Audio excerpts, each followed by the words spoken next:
Sometimes I think it's worth taking that 35,000 vote view. And as far as the American people are concerned, Trump could be better known as Steady Eddie. What are we talking about here? Well, why don't we take a look here? Favorable view of Donald Trump. You know, you go back to October of 2024, 44% of the American public viewed him favorably. Now, despite everything, look at this, 43%, which is well within the margin of error of that 44%. And here's the thing to keep in mind.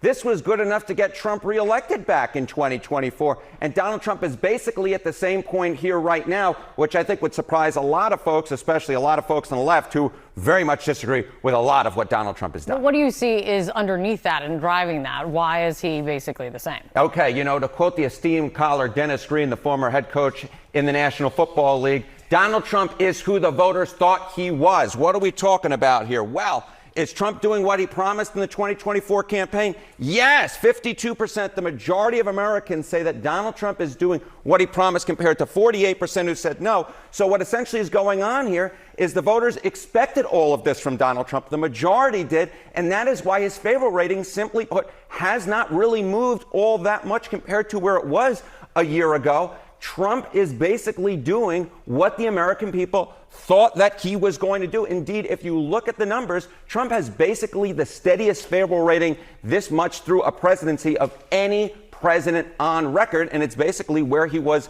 a year ago, good enough to get him reelected. So then what are you saying is how this is impacting midterms? Yeah, okay, so one of the questions we basically had as we've gone on through the numbers, right, is that Democrats have not been able to run away with it, and now we know it's basically because Donald Trump is where he thought he was, which was good enough for the Republicans to maintain control of the House last time around. Look at this, the race for Congress, Dems versus Republican margin. You look at the New York Times poll, it was tied a year ago at this point. Now it's Democrats +2 within the margin of error. Look at Yahoo YouGov. It was +3 Democrats at this point a year ago. Now it's +4. Maybe the Democrats have gained a little bit, but in reality, Kate, what we're really seeing is that the American public is pretty much steady. They are basically where they were a year ago at this point. Maybe Democrats can take control of the House where the polling is right now, but maybe not, because the bottom line is we've seen numbers fairly similar to what we have right now. We had it a year ago, and it was not good enough for Democrats to take control. The bottom line is this. As long as Donald Trump is where he is,